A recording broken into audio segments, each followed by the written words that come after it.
엘리. 뉴욕은 원래 독해. 아우, 너무 독해요. 네. 우리, 오늘은, 우리 인기 많은 독해 씨의 그, 건축 독해 하는 날이죠? 네, 오늘도 건축 독해 한번 썰을 풀어보려고 합니다. 네, 지난번 우리 건축 독해 그 반응 굉장히 좋았어요. 그죠? 네. 우리끼리만 반응 좋았던데 당신 두 욕망의 양반만, 건축? 두 양반만 막 그렇게 반응 좋았던 거 아니야? 왜? 아니요. 댓글 보니까 댓글 좋았어요. 린정 나왔어요. 린정 나왔어요. 그냥 인정도 아니고 린정이었어. 네. 이렇게 반응해 주시면 감사하지. 네. 감사하죠. 네. 뜨거운 반응과 출석 체크 계속. 네, 나 진짜로 부탁드리고요. 출석표 만들고 있다니까, 엑셀에서. 그러고 있어. 그 클라우드에 지금 쉐어하는 다큐멘트로 만들고 있어요, 지금. 네. 네, 그렇습니다. 그렇잖아. 내가 페이스북에다 건축 독해, 독해, 건축 진짜 사랑해. 이러면서. 나를 좀 그렇게 사랑해줘봐. 근데 강미애 선생님께서 거기에 대한 댓글을 좀 다셨던 것 같은데. 페이스북에. 네. 그죠? 잘 지내시나요? 네. 강 네. 교장님. 네, 잘 지내시는 것 같아요. 그래요. 네. 네. 다음에 한국 가면은. 뵈야지 한번. 기회가 되면은. 네, 기회가 되면. 뵈면 좋겠네요. 음. 네. 그럼 오늘, 건축 독해 그 제목은 뭔가요? 요번 주에는요, 대지 또는 장소의 기억에 대해서 얘기를 해보려고요. 이 반응. 뭐야, 이거. 되게 심오한. 미니언들이야? 아니, 심오한 건 아니고, 네. 좀 어려운데 좀 더 구체적으로 얘기해 주세요. 쉽게 건축을 잘 모르시는 분들도 이해하실 수 있게 최대한 노력을 할 테니까, 그 두 분은 건축을 전공하신 분들이 아니잖아요? 네. 그러니까는 잘 이해가 안 가겠다. 네. 뭔가 좀 클리어하게 좀 얘기를 해줬으면 좋겠다. 쉽게 예를 들어줬으면 좋겠다. 뭐 이런 거 있으시면 바로바로 질문을 해주세요. 네. 네. 아시겠죠? 네. 저야 반 건축인이지 뭐. 저도 그러네요, 언니. 뭘 무슨 반 건축이야. 건축가 산 세월이 지금 몇 년째. 옆에서 주워 들은 게 지금 몇 년째인데 진짜 장난 아니야. 네. 그 건축이 건축으로서 존재하기 위한 조건이 있어요. 네. 이러함으로 건축이다. 네. 그런 거 있잖아요. 네. 음악은 이러해야 음악이다. 네. 패션은 이러해야 패션이고, 회화는 이러해야 회화이다. 조각은 이러해야 조각이다. 하는 그런 좀 존재에 대해서 자기 자신을 끊임없이 외쳐야 되고, 그리고 거기에 대해서 전부가 수긍을 해야 하는 그 존재의 이유에 대한 그 조건이 있거든요. 네. 건축이 건축으로서 존재를 하려면 땅이 있어야 돼. 그죠? 땅이 없는데 어디다가 건축한다고. 공중에다 지으면 이상하잖아. 그지? 물 위에 지면 어떨까요? 그러니까는 물 위에 짓는 것도. 땅에 위에 그렇죠. 짓는. 네. 그 땅이라는 게 이런 쌀리던 땅을 얘기하는 게 아니고, 이 건물이 앉을 수 있는 그 방식이 배처럼 둥둥 떠다닐 수도 있는 거고, 하다못해 이렇게 둥둥 하늘에 떠다닐 수도 있는 것이고, 하지만 그런 존재하기 위해서 뭔가 이렇게 어태치가 돼야 된다는 그런 존재론적인 조건이 있어요, 건축이. 그러다 보니까는 흔히들 생각하는 땅, 대지, 사이트, 그것이 있어야 건축으로서 존재를 인정받는 그런 조건이 있거든. 네. 그러다 보니까는 이 땅이 없으면은 건축이 무의미해지는 경우가 굉장히 많아요. 대부분 그렇다고 봐야지. 그죠. 그렇잖아요. 그러다 보니까 이 땅이 갖고 있는 기억, 그것이 건축에 끼치는 영향이 엄청나게 커요. 뭐 예를 들어 그런 거 있잖아. 저 건물은 왜 저렇게 생겼지? 알고 보면은 땅이 그렇게 생겨서 건축물이 그렇게 생겨먹은 경우들이 많아요. 네? 이해가 좀 되는 것 그죠? 같아요. 네. 그래서 막 저쪽은 왜 이렇게 삐죽 튀어나왔을까? 그리고 왜 저 부분은 왜 이렇게 깊숙이 들어가 있을까? 그러면은 프로퍼티 라인이라고 그러잖아. 네. 내 땅의 그 모양이 그렇게 생겼기 때문에 건물이 그렇게 생길 수밖에 없는 이유를 가진 건물들이 굉장히 많거든요. 그리고 그 땅이 거기에 있기 때문에 건물이 그럴 수밖에 없는 이유를, 그 조건을 만들어내는 경우도 있어요. 예를 들면은 서버번에 있는 집이랑 다르게 도시 한복판에 있는 건물을 생각해 보면 거기가 예를 들어 주거 지역이었어. 그 조닝이. 네. 그럼 주거 지역에서 만들어지는 건물이기 때문에 그 땅이 하필이면은 주거 지역에 있는 땅이기 때문에 거기에 맞춰서 건물을 만들어야 되는 조건들이 생기는 거거든. 뭐 몇 층 이상 올라가면 안 되고, 그리고 뭐 얼마 높이 이후부터는 뒤로 셋백을 해야 되고, 네. 뭐 그런 조건들이 그 땅이 거기 있기 때문에 만들어진 조건들이기 때문에 그런 조건들이 건물의 모양을 결정하게 되는 가장 정말 뗄래야 뗄 수 없는 그런 관계를 갖고 있거든요. 근데 뭔가 지금 설명해 주시면서 딱 상상되는 몇 가지 건물들이 이름은 잘 모르지만 왜 가끔 보면은 네. 희한하게 생긴 건물들 있잖아요. 그죠? 아까 도쿄바가 뭐 내 프로퍼티 라인이 이렇게 생겼기 때문에 건물이 이렇게 생길 수밖에 없어 하셨을 때 뭐 그런 뭐 뭔가 얇고 긴 건물들이나 그런 것들이요. 네, 막 이렇게 뭔가 면적은 되게 그러니까 면적이라보다 폭은 되게 얇은데 괜히 뭐 네, 뭐 그런 건물들도 가끔 맞아요. 보면은 그렇죠. 그런 그러니까는 상으로 생각할 수 있겠네요. 뭐 지난번 건축 도켓 얘기할 때 그 뉴욕시티가 갖고 있는 100년이 넘은 조닝에 대해서 그리고 도시 계획을 할 때 한 블락은 사이즈가 얼마가 돼야겠다. 그리고 최소한의 건물 사이즈는 얼마가 돼야 되겠다. 그런 것들이 다 합의가 돼서 발전이 된 거거든요. 그러니까는 25피트 바이 100피트. 그게 이제 미니멈 사이즈. 그러다 보니까는 그러니까 한 건물의 사이즈가. 네. 그러다 보니까는 비율이 벌써 4대 1이잖아. 네. 비율이 25대 100이니까. 그러니까는 뉴욕에 보면은 오래된 건물들 보면은 앞에서 보면 좁은데 안에 들어가면 저 안쪽으로 쭉 들어가는. 지금 우리 집이 그렇잖아요. 우리 살고 있는 집이. 그런가? 네, 우리 집은 그 정면에서 보면은 되게 좁고 작은 집이라고 생각하는데 이게 뒤로 쭉 길거든요. 어쨌든 그 이유가 바로 거기에 있기 때문에 생긴 건물이 그런 모양의 영향을 받게 되는. 플랫 아이언도 그런가요? 플랫 아이언도 그렇죠. 왜냐면은 브로드웨이가 대각선으로 가로지고 있고 갈리는 피프 애비뉴. 오에비뉴는 스트레이트로 내려가고 있고 그렇게 해가지고 만난 삼각형 땅에 들어서야 했기 때문에 건물이 삼각형이 된 거야. 그러니까는 이 땅이 갖고 있는 오래된 기억들이 축적이 돼서 그 땅이기 때문에 가지고 있는 이 힘이 있어요.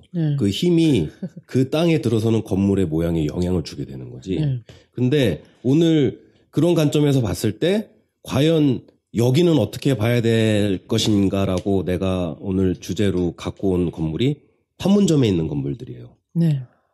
판문점에 있는 T1, 뭐 T1, T2, T3가 있고 남쪽에는 뭐가 있어? 남쪽에는 자유의 집. 자유의 집. 그다음에 정상회담이 열렸던 평화의 집. 그게 남쪽에 있고 북측에는 판문각, 그 뒤쪽으로 통일각 뭐 이런 것들이 있고 뭐 그렇잖아요. 통일각 판문각이 북한 거고. 각자가 들어가면 북쪽에 있는 거, 무슨 집 그러면 남쪽에 있는 거. 그 주변에 있는 그런 것들 뭐 돌아오지 않는 다리, 뭐 72시간 다리, 뭐 이런 다리들도 있고. 그러니까 여기를 보면은 여기는 우리가 보통 분단 그 경계선이 있는 DMZ라고 부르잖아요. 네. DMZ 안에서도 되게 특수한 상황에서 땅이 만들어진, 조건이 만들어진 지역 중에 하나지. 네. 또 DMZ라고 그러면은 군사 분계선이 있고 그 남쪽으로 2km, 북쪽으로 2km 해가지고 존이 생기잖아요. 이렇게 두꺼운 띠가 생긴다고. 띠가 생겨가지고 거기 전체를 이제 DMZ라고, 존이라고 부르는 거잖아. 38선을 기준으로 북쪽으로 2km, 남쪽으로 2km. 네. 그렇게 해서 보통 그렇게. 근데 지형에 따라서 그게 줄어들 때도 있고 늘어질 때도 있고. 근데 보통 4km 정도의 띠가 이렇게 동과 서를 가로지르면서 만들어진 데가 DMZ잖아요. 네. 근데 JSA 지금 뭐 T1, T2, T3가 있고 뭐 평화의 집 뭐 이런 통일각, 판문각 이런 데가 있는 데는 사실 그 존의 개념이 없는 동네지. 그냥 선 하나만 이렇게 건물을 가로지르고 있고 그리고 그 선으로 이 T1, T2, T3 그리고 그 옆에 있는 부속 건물들은 선에 이렇게 딱 앉아 있는 그런 형태잖아요.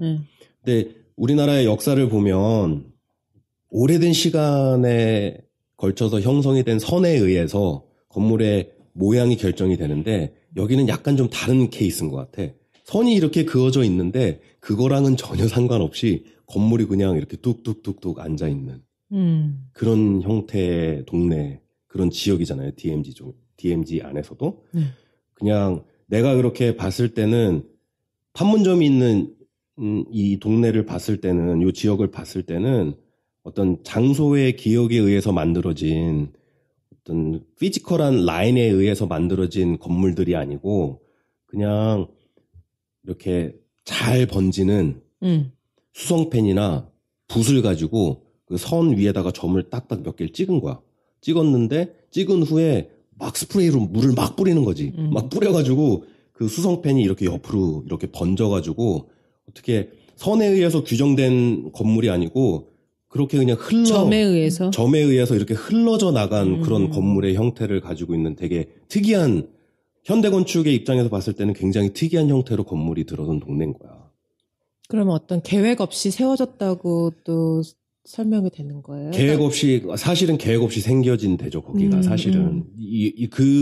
그렇게 정전이 아니고 휴전 협정을 맺고 60년이 넘는 시간 동안 거기가 그렇게 유지될 거라고는 아무도 생각을 못 하고 아무 계획 없이 그렇게 그냥 점 몇 개를 찍었는데 그렇게 양옆으로 이렇게 흘러가버린 형태로 그냥 만들어진 그런 건물들. 근데 되게 아이러니한 거는 그 점이 찍힌 바로 그 특히나 T1, T2, T3 그 하늘색 건물 거기는 건축사 쪽으로 봤을 때는 건물이 이쁘지도 않고 누가 디자인을 했는지도 그냥 모르고 정말 그야말로 막 싸잖아. temporary 1, temporary 2 그렇게 된 거잖아. 근데 거기에서 일어나는 여러 가지 우리 남측이 됐든 북측이 됐든 아니면 UN 그 중립국 관리국이 됐든 간에 거기에서 일어나는 행동들의 그 무게는 다른 곳에서 볼 수 없을 만큼 너무 무거운 동네인 거야. 그죠.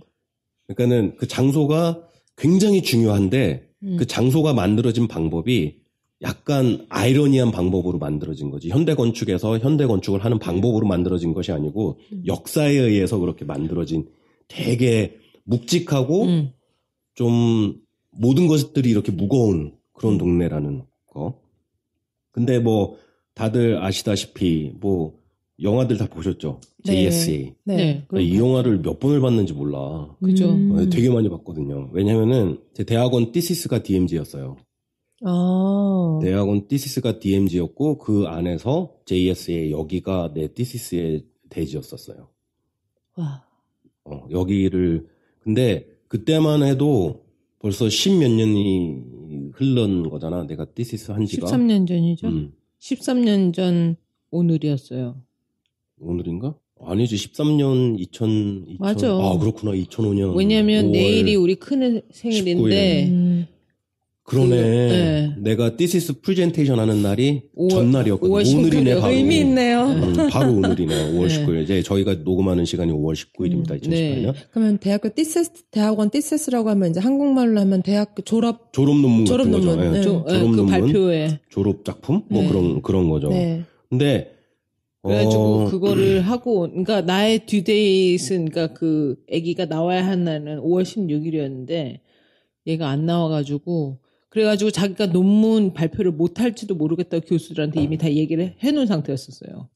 그랬는데 아이가 안 나와가지고 그냥 그 티시스 발표까지 다 하고 그날 밤에 저녁에 완전 나 뻗었는데 나를 막 깨웠어. 배 아파. 병원 가야 된다고. 병원 가야 돼 이러면서. 야, 그것도 되게 그랬어요. 스토리다. 근데 그 굉장히 흥미롭잖아요. 어느 정도 약간의 관심만 가지면은 여기가 굉장히 흥미로운 장소임에는 분명해. 그리고 역사적으로 그런 굉장히 복잡한 상황들이 있었고, 그리고 거기가 그렇게 어떻게 형성이 됐고 이런 것을 다 떠나서 건축적으로 봤을 때 굉장히 신기한 거예요. 그러니까는 아까도 얘기했지만 DMZ여는 존이어야 되는데 존이 아니고 그냥 선이 그어진데 점이 이렇게 몇 개 찍혀 있는 것이고 그러다 보니까는 굉장히 남북 간의 분단 관계가 굉장히 리니어하게 이렇게 선으로 그어진 관계인 것 같은데 전체를 보면은 사실 두꺼운 띠로 돼 있는 그런 상황에 그게 어떤 물리적인 것이든 정치적인 것이든 어떤 그 외교적인 관계에 의한 것이든 간에 이렇게 존이어야 되는 부분이 이렇게 그냥 선으로 이렇게 그어진 데에다가 점이 몇 개 찍혀 있는 데가 그런 굉장히 무거운 동네가 된 거예요. 그러니까 유일하게 그 38선을 기준으로 해가지고 유일하게 남북한이 이렇게 바로 얼굴을 맞대고 교류가 가능한 그런 동네가 바로 딱 이 동네거든. 피지컬한 그 특징이 너무나 흥미롭기 때문에 내 어드바이저도 이거를 나 하고 싶다 했을 때 되게 좋아했었거든. 근데 보통 내가 다닌 대학원은 이론하고 역사 공부를 되게 많이 시켜요. 리딩 엄청나게 하고 난 그 읽으라는 거 반도 못 읽은 것 같아. 졸업할 때까지. 그랬는데 그 이유가 뭐냐면은 이 thesis 때문에 그래요. 마지막 학기에 있는 이 thesis 때문에. 그래서 이 thesis,를 하기에 바로 전 학기에 그 워크숍을 하거든요. thesis 워크숍을 하는데 거기에서 내가 하고 싶은 거, 관심 있는 거를 처음에 5개에서 시작해요. 5개의 주제를 갖고 와봐라. 우리 테이블에 놓고 얘기를 하자. 학생 수가, thesis,를 하는 학생 수가 많지가 않기 때문에 그게 전부 다 앉아서 토론이 가능해요. 그렇게 얘기를 해서 5개에서 시작해가지고 결국에는 하나로 이렇게 줄여나가는 과정을 그 워크숍 기간 동안 하거든요. 여러 가지 주제를 갖고 왔는데 그 중에서 가장 사람들이 흥미를 보였던 것이 이 DMZ에 관한 그리고 JS에 관한 내 생각과 그걸 건축적으로 어떻게 풀어나가야 될지에 대한 그 흥미로움 내지는 도전 이런 것들이 관심이 있었던 거야. 근데 그냥 관심이 있다고 그래가지고 그 interesting 하고서는 그렇게 해가지고 thesis,의 주제로 선정이 되는 게 아니고 거기에 대한 질문을 다 던지는 거죠. 질문을 던지는데 그 질문이 뭐냐면은 이 thesis,가 건축학적으로 무슨 의미를 갖느냐에 대한 답을 해야 되는 거야. 그러니까 건축의 역사를 봤을 때 네가 지금 하고자 하는 것이 다음 단계로 넘어가는데 건축이 다음 단계로 넘어가야 되는 모습을 어떻게 보여줄 것이냐. 되게 막 지금 얘기하면은 되게 무거운 것 같고 되게 막 좀 고차원적인 것 같고 막 그런데 사실은 기본적인 질문은 그거거든. 네가 하고자 하는 것이 어떤 건축의 매니페스토가 될 수 있느냐. 아니면은 예전에 있던 이론이나 어떤 예전에 그 건축학을 했던 사람들이 내놨던 역사적인 그 해석에 대해서 나 나름대로의 반론이나 나 나름대로의 방향을 제시할 수 있느냐. 이게 가장 큰 질문이거든요. 그러니까 쉽게 말해서 카피하지 말고 너의 것을 오리지널리티. 그거를 펼치라는 거죠. 오리지널리티가 중요한데 그 오리지널리티를 펼치는 방법이 건축 역사에 어떤 의미를 갖느냐. 그거에 대한 질문이에요. 근데 이렇게 질문은 굉장히 무거운 질문이고 되게 막 대학원하고 막 박사학위하고 하는 사람들이 해야 되는 그런 질문인 것 같은데 거기에 대해서 명확한 답을 내놓는 대학원생은 많이 없어요. 내가 봤을 때는 우리가 했을 때는 한 명도 없었던 것 같아.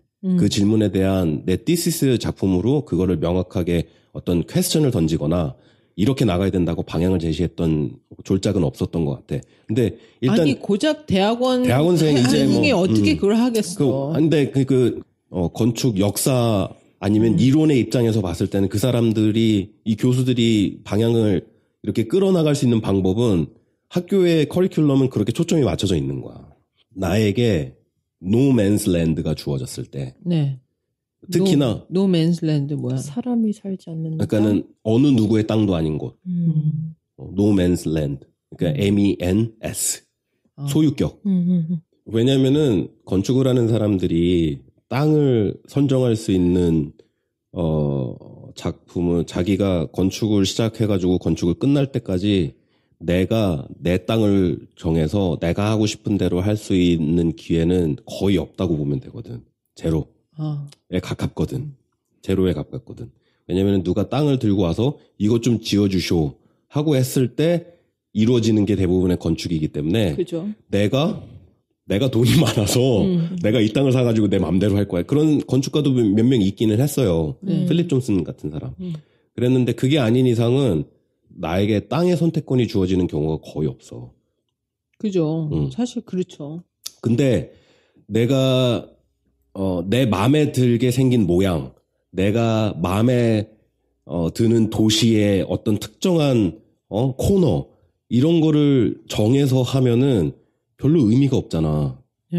그러면은 이미 그 사람의 마음속에는 내가 이런 디자인을 하고 싶다는 게 벌써 디자인이 머릿속에 다 된 상태에서 거기에 그 디자인에 맞는 땅을 고르게 되는 경우밖에 없는 거야. 그죠. 근데 이런 경우에는 이 DMZ는 그게 없어. 그냥 존이야, 존. 근데 그 중에서도 가장 접근하기 쉬운 데가 JS고. 그러면은 거기에서 지금의 상황이 아니고 조금 더 나은 단계로 나가게 되면 여기를 시작점으로 해가지고 건축이 어떻게 번져나가야 될 것이냐에 대한 단순한 건물의 디자인이 아니고 나라와 나라가 어떻게 연결이 돼야 되고 도시계획인 거죠. 도시와 도시가 어떤 방법으로 서로 인터액트를 해야 되느냐에 대한 질문을 던지는 거였었어요. 내 티시스의 주제는.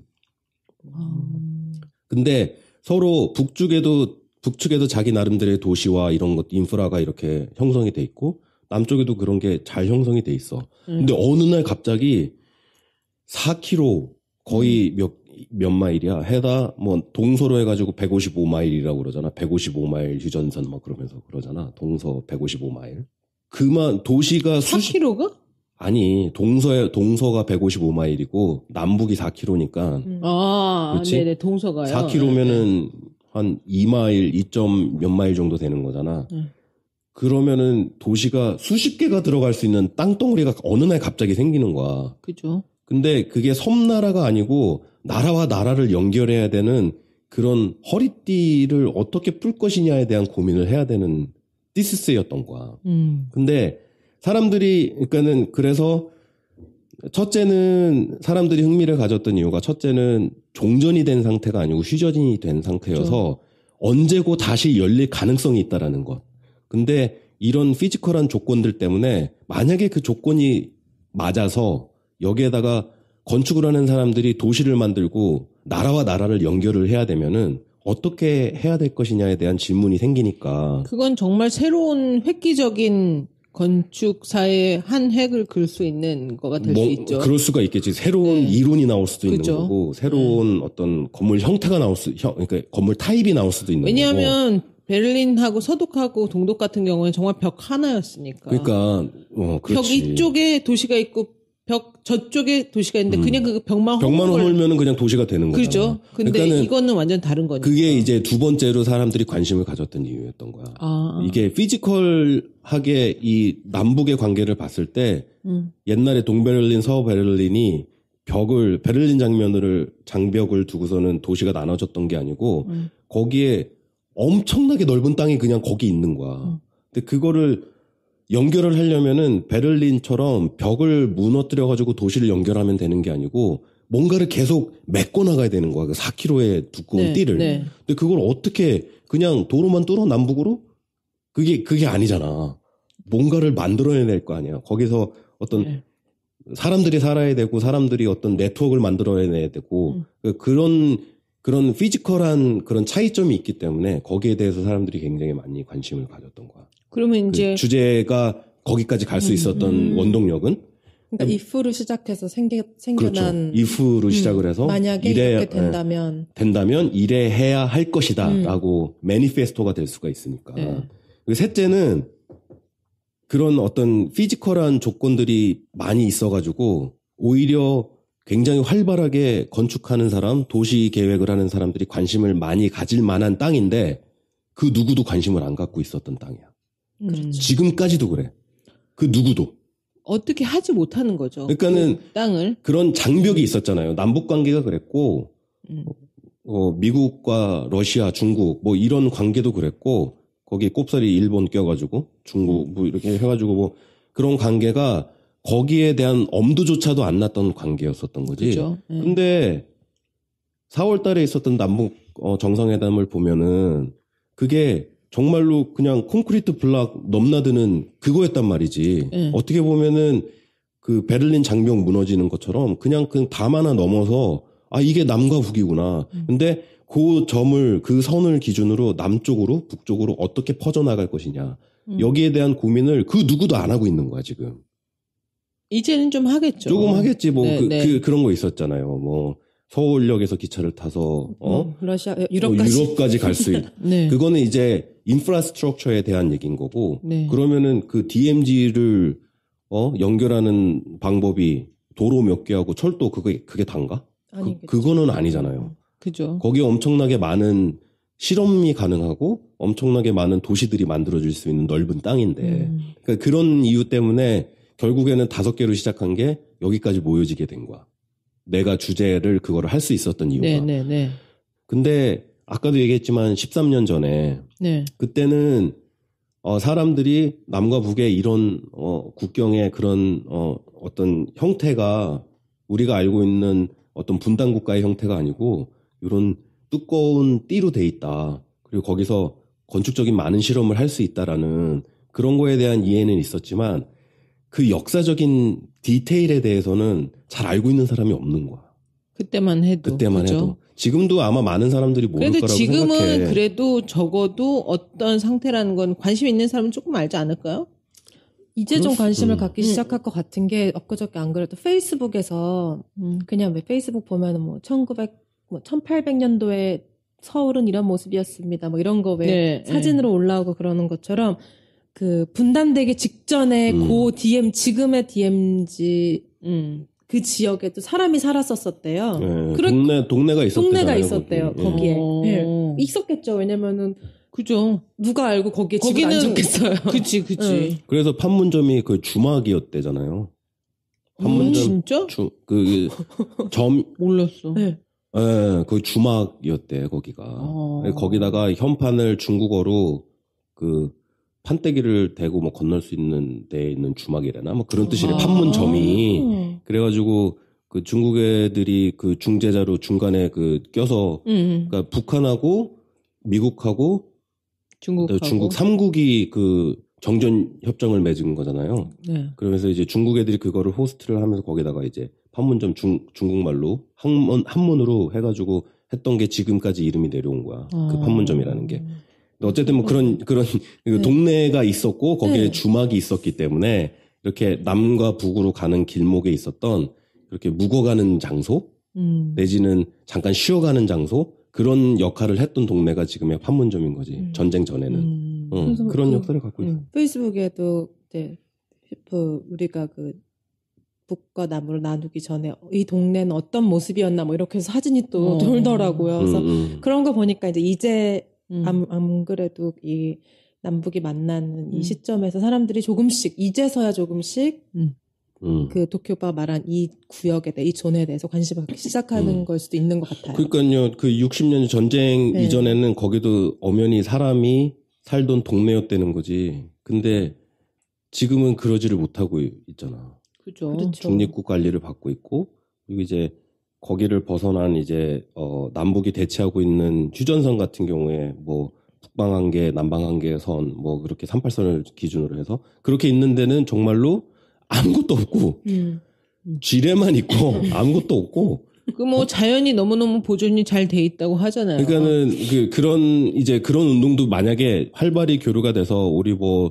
이제 남방한계, 북방한계를 없애고, 거기 이제 지뢰도, 굉장히 오랜 시간이 걸리겠지. 그죠. 그러면은 분명히 그거를 그대로 자연 그대로 보존하자는 운동도 있을 분명히 테고. 있을 거라고 분명히 있겠죠. 분명히 있는데 그거 내 생각에도 그래. 그거를 전부 다 그렇게 없앨 수는 없는 거고 분명히 굉장히 많은 부분이 이렇게 보존이 될 것 같아요. 진짜 나도. 생태학의 보고라고. 그러니까는 그런 데가 60년 동안 정말 노맨스 랜드였다니까. 거기에는 정말 야생 동물 그리고 희귀한 곤충, 식물 이런 것들이 엄청나게 자라고 있을 거 아니야. 그러니까는 많은 사람들이 연구를 하고 싶겠지. 근데 그런 목적으로 보존이 돼야 되는 곳도 있겠지만 분명히 뭔가 동네가 생기고 마을이 생기고 도시가 생기고 경제 활동을 하는 그런 네트워크가 만들어지고 분명히 그런 동네가 어디쯤엔가는 분명히 생길 거라고. 그러겠죠. 편의점 이러고 있어. 편의점과 휴게소. 휴게소는 그런 것도 있을 것이고. 근데 내가 티시스를 할 때만 해도 그게 뭐 미국이 어떤 역할을 했고 중국이 어떤 역할을 했고 소련이 어떤 역할을 했고 한국 전쟁이 어떻게 발발이 됐으며 그리고 정전이 아니고 전쟁을 끝냅시다. 그래서 서로 교류의 이유가 전혀 없는 서로 다른 나라로 살아보내는 게 아니고 그냥 휴전합시다. 싸우지 맙시다. 우리 누가 나서서 중재하기 전까지는 싸우지 맙시다 하고 선을 긋고 서로 교류가 끊어진 이유로 다들 많잖아요. 주변에 누구 할아버지가 누구 할머니가 북쪽에서 오셨다. 그리고 많잖아요. 지금 문통도 북한에서 계시다가 남쪽으로 피난민 가족에서 태어난 사람이 이제 대통령이 된 거잖아요. 그죠. 그런 식으로 어느 가족이나 가족사를 들여다 보면은 북쪽에 친척 하나 없는 사람 거의 없을 거예요. 그리고 뭐 6.25 때 누구를 잃었다. 6.25 때 뭐 헤어졌다. 그랬는데 뭐 80년대 이산 가족 상봉 그것 때문에 다시 만나가지고 뭐 이분이 누구시다. 뭐 그런 얘기들은 다 누구나 가까운 친척한테 듣거나 건너 친구들한테라도 들었던, 그러니까 이런 아주 굉장히 오래된 역사고 굉장히 이렇게 딱 선긋고 끝난 게 아니고 거기에서 파생된 이 개인 하나하나의 개인사를 보게 되면 거기에서 그냥 끝나고 멈춘 게 아니고 지금까지도 계속 이어져 내려오고 있다라는 그 역사의 상처 같은 것들이 아직까지도 우리 세대까지도 이렇게 계속 내려오고 있는 건데 이거를 설명하기가 너무 어려운 거야. 그러니까는 건축이라는 게 냉정하게 이론이나 뭐 이런 걸로 접근을 할 수도 있지만 그러려면은 정말 랜덤한 데다가 내 이론을 충분히 반영한 건물을 지으면 돼.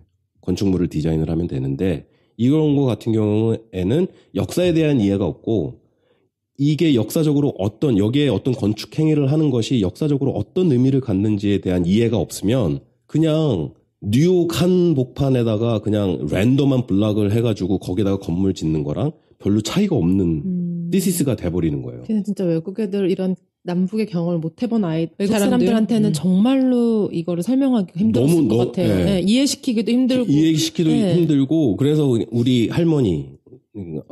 할머니에 대한 얘기부터 시작해가지고 그러니까 나 또한 나의 할머니께서 북한에서 남한으로 피난을 오신 분이시고 그러는 과정에서 식구들 다 잃고 뭐 나중에 누구를 또 만나게 되고 이런 것들이 슬픈 역사 속에 이렇게 한 장면처럼 보이지만 사실은 내 가족사이기도 하다. 우리나라 사람들은 그렇잖아요. 네. 그런 게. 내 가족사이기도 한데 이거를 그러다 보면은 이 디자인을 하고 어떤 스토리를 만들어내는데 내 디시스에 그거를 만들어내는데 이 개인적인 감성이 들어가지가 않으면 그게 전달이 너무 안 되는 거야.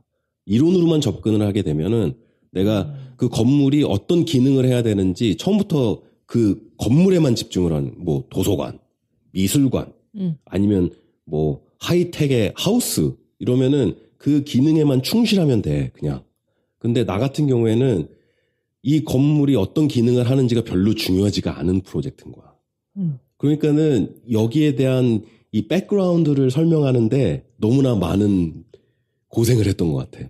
한 학기 내내. 그러니까 쉽게 말해서 어떤 기능을 가진 건물보다는 상징성을 가진 건물이 너무 필요한 거죠. 그러니까 기념비처럼. 기념비 같은. 네. 그런 거였는데 사실은 기념비로 할 거면은 건축보다는 딴 쪽에서 기념비를 해야겠지. 그죠. 근데 나 궁금한 게 있는데 이게 중간 이제 너무 얘기가 거의 길어지는데 거의 끝나가. 아니 그러면은 해결책 만약에 거기를 전부 다는 아니고 중간에 그러면 동쪽은 그대로 보존하고 지금 있는 상태로 보존하고 서쪽은 우리가 개발을 합시다. 이렇게 예를 들면 합의를 했다 치고 그러면은 거기를 개발할 때 어떤 식으로 개발할지 어떤 사람들이 나서서 거기를 개발을 해야 될지 오케이 지뢰도 다 찾아냈어요. 환경보호단체 이런 사람들도 다 동의를 해서 거기를 땅을 다 뒤집어 엎었어. 그러면은 거기를 어떻게 개발하는 게 좋을지 그게 궁금해요. 개발하는 게 좋을지? 아니, 그러니까 개발을 하는 게 좋은 게 아니고 개발하기로 했다니까. 그러니까 예를 들면 여기다가 뭔가를 합시다. 무언가를 합시다. 그러니까 동쪽은 냅두고 서쪽은 인천이랑 이쪽 있잖아요. 왼쪽에 거기를 우리 개발하자.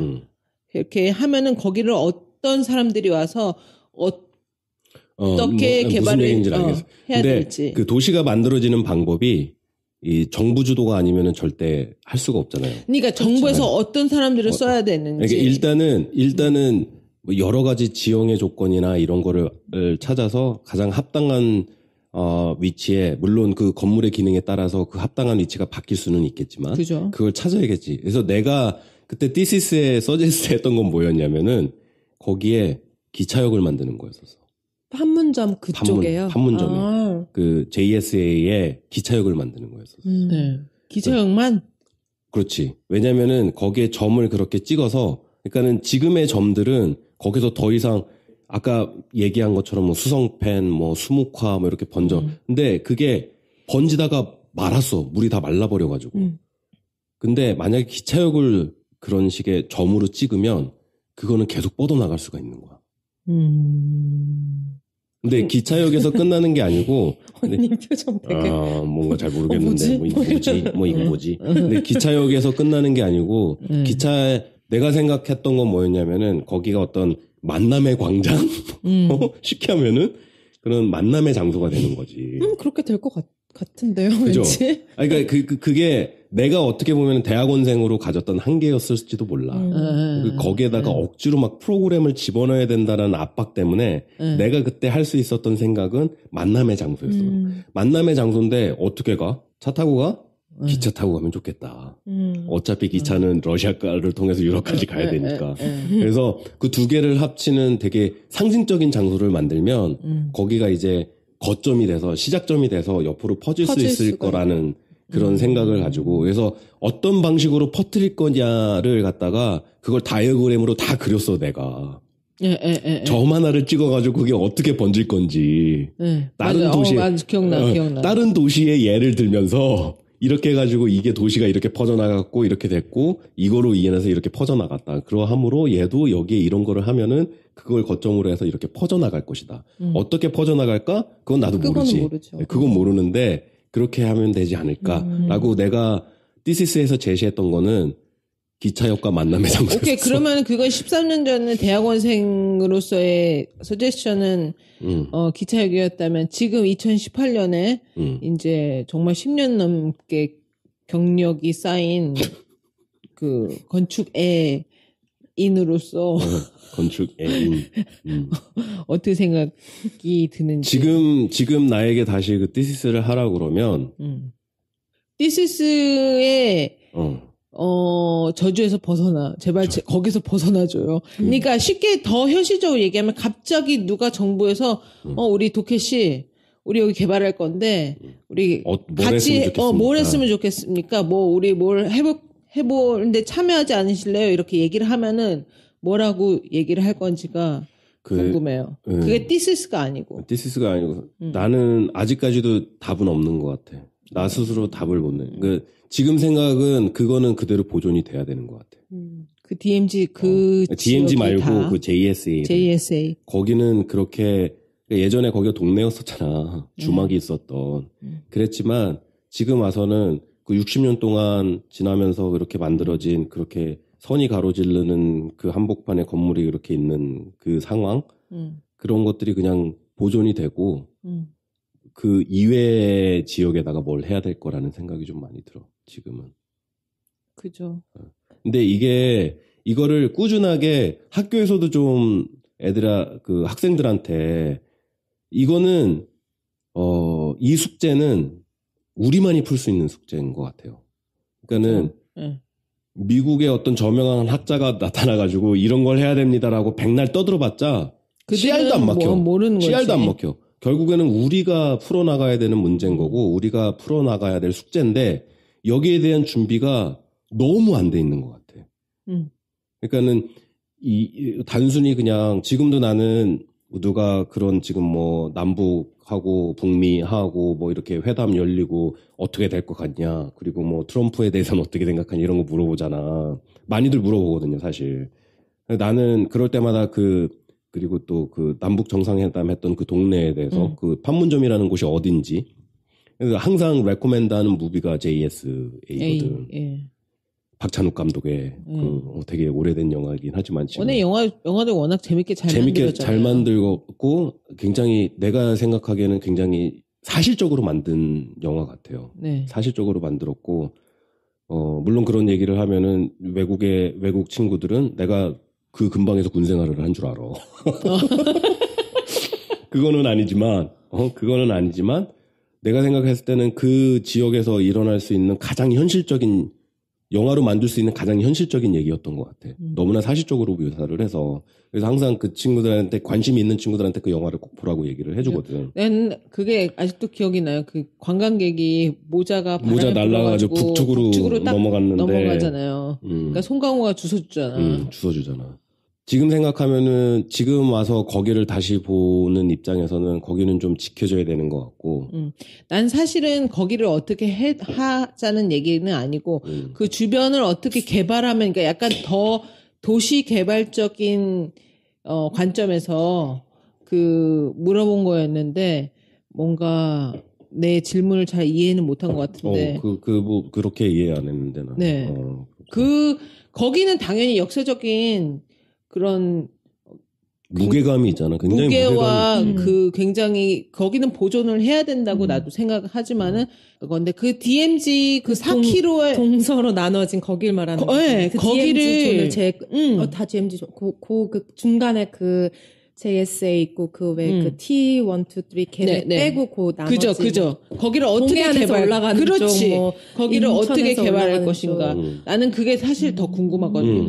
그냥 왜냐하면 그 판문점 있고 T1, 2, 3 있는 데를 보존해야 된다는 거는 그냥 나는 막연하게나마 너무 당연한 걸로 생각해서 거기를 어떻게 건드린다는 생각은 전혀 안 하고 그렇지, 다른 지역을 개발할 때 어떻게 해야 되는지가 그러니까는 내가 하는 얘기가 그러니까는 그거를 외국에 유학 나와 있는 한국 학생이 외국 친구들, 외국 교수들을 대상으로 해가지고 내가 한 것처럼 티시스로 풀어낼 이유가 전혀 없는 그러면 안 되는 주제였던 거였어. 지금까지는 갑자기 자아 비판하는 그러니까는 지금 생각해 보면은 그러니까는 건축적으로 그런 그 질문을 던졌을 때 굉장히 흥미로운 어떤 조건의 땅이잖아. 근데 그런 고민은 내가 아무리 얘네들한테 백날 떠들어봤자 정말로 피부로 와닿는 그런 문제가 아니고 결국에는 우리들끼리 머리를 맞대고 거기서 문제를 제기를 하고 거기서 해결점을 만들어내야 되는 우리의 문제인데. 에? 그죠. 왜냐하면 우리의 기억이 묻혀있는 곳이니까. 그러니까. 우리 가족들의 역사가 담겨있는 우리나라의 땅들이니까 역사가. 다른 나라 사람들은 이해를 할 수가 없죠. 근데 유학 나온 유학생 건축학도로서 그런 주제를 정한 것도 이해가 갈 것 같아요. 왜냐하면 그것만큼 나에게는 그것만큼 흥미로운 주제가 없었어. 그때 당시에는. 완전 진짜 뭐라 해야 되지? 그거는 진짜 완전 어텐션 캐처 진짜 그런 얘기를 하면 외국 사람들은 와 진짜 와 놀랍다 너 이렇게 할 테니까. 근데 사실은 따지고 보면은 진짜 우리 도케 씨 말처럼 그거를 그 외국 다른 나라 사람들 앞에서 그러니까 얘기를 하거나 뭔가 그들의 어드바이스를 받아서 할 일은 아니었는데. 그 사람들이 어떤 해결책을 줄 수 있는. 왜냐하면 그 사람들은 어쨌든 다들 그 교수들이고 선생님들이니까 우리 도케 씨가 하는 거에 대해서 어드바이스도 계속 해야 되고 이제 했었어야 되는데 결국은 우리가 우리 손으로 다 풀어야 할 일들이었었는데 그랬다는 거죠. 지금 생각해 보면은 참 그게 좀 무모한 도전이 아니었나 싶기도 해요. 그러니까 나도 그날 만상을 해가지고서는 이제 티시스 발표하는 거를 뒤에서 지켜봤는데 참 그러니까 도케 씨는 도케 씨 나름대로 땀을 뻘뻘 흘려가면서 뭔가를 이해시키고 설득시키려고 되게 노력했었고 거기 앉아있는 교수들은 뭔가 정확하게 깊이 이해하지 못한 채 약간 엉뚱한 질문들을 했던 것 같아요. 그렇게 될 수밖에 없어요. 그렇게 될 수밖에 없었어. 100% 솔직히. 이해를 할 수가 없는 분야니까. 네. 근데 저는 그냥 되게 단순하게 이 주제를 봤을 때 되게 한국에서 지금도 건축을 하고 있는 건축학도나 건축학도들은 한 번쯤은 생각해 볼 만한 특히 요즘 같은 이런 시국에서는 한 번쯤은 생각해 볼 만한 되게 클레버한 티시스의 그거라고 생각해요. 그런 거를 좀 많이 이제 그 학계에 계신 분들께서 교수님들께서 많이 어린 친구들에게 좀 이런 막 뭐라 그래야 되나 용기를 좀 주시고 어떤 정보도 좀 이미 되고 있지 않을까요? 근데 이제 아무래도 제가 생각했을 때는 이게 어떻게 보면 잘못 다가가면 되게 정치적으로도 다가갈 수가 있잖아요. 그러니까 그런 게 좀 센서티브한 이슈이기 때문에 그럴 수도 있을 것 같기는 해. 근데 내가 생각하기에는 진작에 내가 대학을 다닐 때 언더에 있을 때 그런 것들이 벌써 시작이 됐어야 되는 거 아닌가라는 생각이 좀 드는 거야. 그래서 이렇게 갑자기 딱 그렇게 되면은 갑자기 이렇게 물꼬가 터버리면은 그래서 뭔가를 해야 될 때는 전혀 준비가 안 돼 있는 상태인 거야. 완전히 방향을 잃어버린 배가 어디를 향해 가야 될지 모르고 빙빙 돌다가 죽도 밥도 아닌 그런 상태가 되지 않을까라는 그런 생각이 좀 드는 거지. 그래서 그런 게 좀 아쉽고.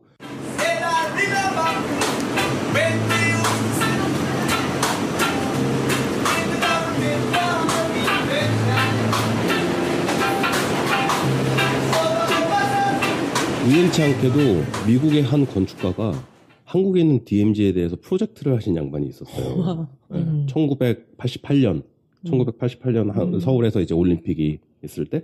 근데 그 양반이 갖고 있던 그 DMZ에 대한 생각, 그 양반이 제시한 해결법이 어느 정도 설득력이 있는 것 같아. 어떤 해결?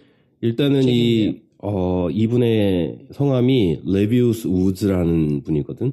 되게 힘든 이름이에요. L-E-B-B-E-U-S. L-E-B-B-E-U-S. 그리고 우즈는 W-O-O-D-S. 타이거 우즈 할 때 우즈.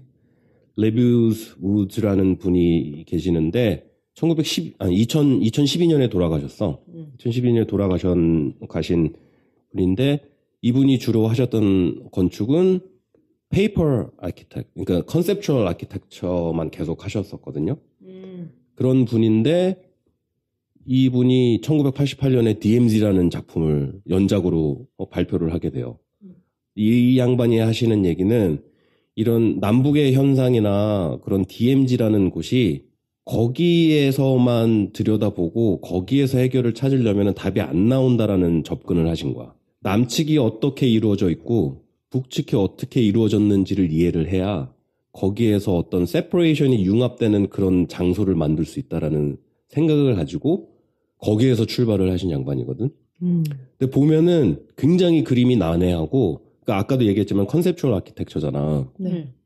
그림을 봐서는 이해를 못해. 그냥 멋있어. 그림이 너무 멋있어. 근데 여기서 그림이라는 건 이제 그 땅에다가 뭐 건축물을 세우는 거죠. 그렇죠. 건축물을 세우는 건데 그게 땅이랑도 별로 이 양반이 그리신 그림을 보면 땅이랑도 별로 관련이 없는 것 같고. 네.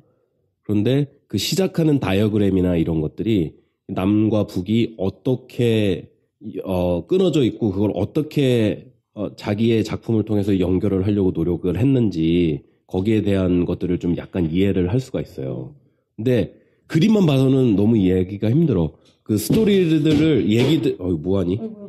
얘기들을 처음부터 그 양반이 하셨던 것들을 처음부터 이렇게 들여다보고 있으면은 어느 정도 이해가 가는데 그림 한 장만 딱 보고는 정말 이해하기가 힘든. 그래서 지금도 건축하시는 친구들은 이분이 어떤 분이신지 잘 알 거예요. 그래서 굉장히 한국이라는 특수 상황에서 남과 이 문화적인 차이, 사회적인 차이, 정치적인 차이, 경제적인 차이 이런 것들이 어떻게 융합이 되고 교류가 되어야 하느냐를 내가 봤을 때는 정말로 프로페셔널한 아키텍이 정말로 최초이자 최후로 거기에 대해서 고민을 하고 작품을 내셨던 분 같아.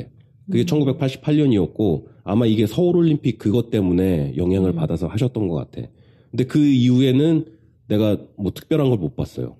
근데 그런 것들을 이제 한국에서 건축하시는 분들께서 그거를 던져야 되는 것 같아, 화두를. 그렇죠. 근데 예, 흥미롭다. 예. 그 아이디어에 대해서는 충분히 이해가 가거든요. 그러니까는 거기만 쳐다보고 있으면 답이 안 나오는 거지. 그죠. 그게 거기까지, 그러니까 내가 티시스에서 이 서양 사람들을 이해시키기 위해서 노력했던 것처럼 그 역사적인 배경과 사회적인 배경과 뭐 이런 것들을 갖다가 거시적으로 봐야지 거기에만 집중해가지고 그것만 쳐다보고 있으면 답이 안 나오더라는 거지. 근데 내가 그거에 대해서 실패를 했던 것 같아, 티시스 할 때. 이 양반이 하셨던 것처럼 그림을 보면 이해를 못해. 근데 이 사람이 이 작품에 대해서 쓴 글이나 그런 거를 보면은 결국에는 그런 의도를 가지고 프로젝트를 하셨더라고. 그러니까 남과 북이 어떤 상황에 있고 그거를 이 남쪽에서부터 북쪽에서부터 어떻게 끌고 와가지고 DMZ라는 곳이 다시 만들어져야 되는지에 대해서. 근데 보면은 되게 환상적이에요, 그림이. 이 양반이 뭘로 유명하냐면은 그 영화 기억나요? 12 Monkeys라고? 아니요. 브루스 윌리스하고 브래드 피트가 나오는 그 뭐 사이파이 같은 영화가 있어요. 나 못 봤어요. 아, 그래? 되게 기괴한데 그 터미네이터랑 내용이 비슷해. 먼 미래에서 무슨 바이러스 때문에 인류가 멸망을 하게 되거든. 그래서 타임머신을 통해 가지고 이 브루스 윌리스를 과거로 보내서 그 바이러스를 퍼뜨리는 사람을 잡아서 처단하는 임무를 터미네이터랑 뭐가 다르죠? 그러니까 터미네이터랑 플랫은 똑같아요. 네. 똑같은데 하여간 그런 내용의 영화였는데 내가 보기에는 크게 나는 영화를 봤거든. 근데 크게 흥행을 못했던 것 같아. 내가 영화를 봤던 이유는 거기에 나오는 세트가 레비우스 우즈 이 사람의 디자인의 영향을 받아서 그런 되게 퓨처리스틱한 그런 것들을 많이 그렸던 분이라 그거를 실제로 3D로 만든 거지. 오. 영화 배경으로. 그래서 그 영화를 봤거든요, 나는. 근데 그걸로 유명하신 분인데 어쨌든 네. 뭐요? 아니 그럼 건축 공부하실 때도 저희도 패션 하면서 우리가 봐야 되는 몇 가지 영화가 있거든요. 고전부터 시작해서 왜냐면 워낙에 패션적으로 이렇게 뭐 히스토리가 되게 많이 담겨 있다던가 뭐 유명한 디자이너가 디자인을 했다던가 그러면은 이제 그게 저희 약간 그것도 약간 교과서처럼 영화가 있어요. 근데 건축도 그런 영화들이 있나 봐요. 몇 개 있죠. 네, 몇 개 있는데 그 중에 하나가 뭐 도쿄 스토리. 그거하고 메트로폴리탄. 그거 하고 메트로폴리탄이 제일 그거는 뭐 뭘 하든 예술하는 쪽에 있는 분들은 다 봐야 되는 영화인 것 같아요. 메트로폴리탄하고 그다음에 도쿄 스토리 그거 하고 그 정도 영화하고 그리고 클래식은 영화는 그 정도인 것 같아요. 그 정도인 흥미롭겠다. 한번 보고 싶어요. 도쿄 스토리. 도쿄 스토리는 그 도쿄 얘기예요. 도쿄 얘기인데 말 그대로 예전 그 영화를 통해서 예전에 서양의 눈으로는 알 수 없고 이해를 못했던 이 동양의 도시는 어떤 구조를 가지고 있는지를 보여주는 영화였었거든. 그래서 건축하는 사람들에게 봐야 되는 영화로 뭐 꼽히기도 하고 뭐 그런데 나는 우리나라 영화를 꼽으라면은 한석규하고 심혜진 나오는 영화였는데 초록물고기. 초록물고기요? 네. 건축하는 사람들 그거 꼭 봐야 된다고 봐. 왜요? 막둥이. 막둥이. 그랬잖아. 전화 공중전화해서 엄마한테 전화해가지고. 거기에는 어떤 뭐 특별한 건축물이 나와서. 아니요. 그거하고 초록물고기하고 오아시스. 그 두 개 영화는 꼭 봐요. 어쩌다 보니까는 이창동 예전 문화예술부 장관이셨던 그분 영화들이네. 왜냐면은 그분의 영화처럼 서울 내지는 신도시. 네. 서울이 어떻게 이렇게 퍼져나갔는지, 뭐, 배드타운이라고 막 그런 데 있잖아요. 뭐, 일산, 서울 안에서는 뭐, 노원구, 이렇게 막 아파트들만 집중적으로 생겨있는 그런 신도시들. 그 신도시들이 어떤 얘기를 가지고 만들어졌는지에 대해서, 그거를 좀 사실적으로 보여주고 있는 영화인 것 같아요. 그래서 서울을 이해를 하기 위해서라면, 그리고 서울에서 하는 이 아파트라는 건축, 서울에서 하는 신도시라는 신도시에 만들어지고 있는 그리고 지금 행해지고 있는 건축 행위에 대해서 좀 이해를 하고 자기 반성 내지는 이거는 이렇게 해야겠다 내지는 이렇게 하면 안 되겠다 이런 거를 좀 반성하기 위해서 봐야 될 영화들이 아닌가 싶어. 초록물고기하고 오아시스. 나는 개인적으로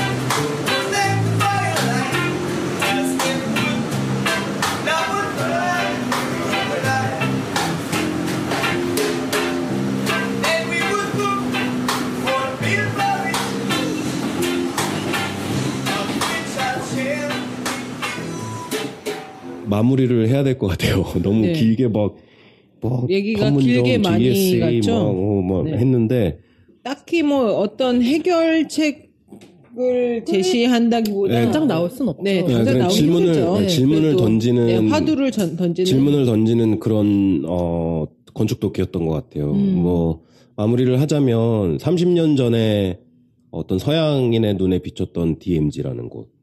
30년이면은 한 세대가 바뀌는 시간이잖아요. 그죠. 근데 그 시간 동안 우리는 무엇을 준비를 하고 있었나? 아니, 뭐 30년까지 갈 건 없는 것 같아요. 그러니까 13년 전에 독해가 생각했던 DMZ, 그리고 또 역사적인 남북 정상회담이 있었던 2018년 지금 우리가 보고 있는 DMZ의 모습을 많이 다른데 지금 저는 아직도 그러니까 늦지 않았다는 생각이 굉장히 많이 들고요.